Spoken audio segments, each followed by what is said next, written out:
मुंबई आग्रा महामार्गावरील द्वारका चौफुलीवरील उड्डाणपुलावर रविवारी दिनांक 12 जानेवारी रोजी रात्री 7:30 ते 8च्या सुमारास झालेल्या भीषण अपघातामध्ये चौघे जागीच ठार झाल्याची दुर्दैवी घटना घडली।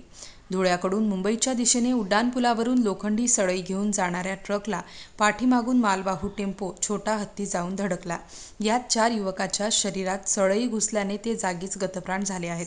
या अपघातामुळे उड्डाणपुलावर वाहतूक कोंडी होऊन वाहनांच्या लांबच लांब रांगा लागल्या।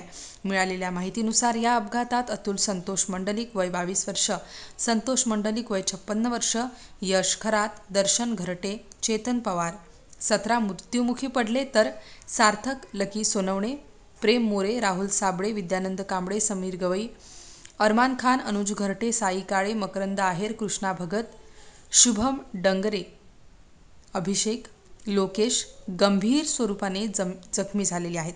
मोठ्या प्रमाणात रक्तस्राव होऊन चौघे जागीच ठार झाले, तर आणखी काही जण जखमी झाले आहेत। मृत चौघांचे मृतदेह जिल्हा रुग्णालयात रवाना करण्यात आले। घटनेची माहिती मिळताच परिमंडळ 1 चे उपायुक्त किरणकुमार चौहान यांच्यासह मुंबई नाका भद्रकाली पोलीस ठाण्यासह वाहतूक शाखेचे पोलीस निरीक्षक दिनकर कदम यांनी घटनास्थळी धाव घेतली। वाहतूक शाखेच्या अंमलदारांनी अपघातामुळे झालेली वाहतूक कोंडी सुरळीत करण्यात आली। स्टार न्यूजसाठी मोहसिन पठाण, नाशिक।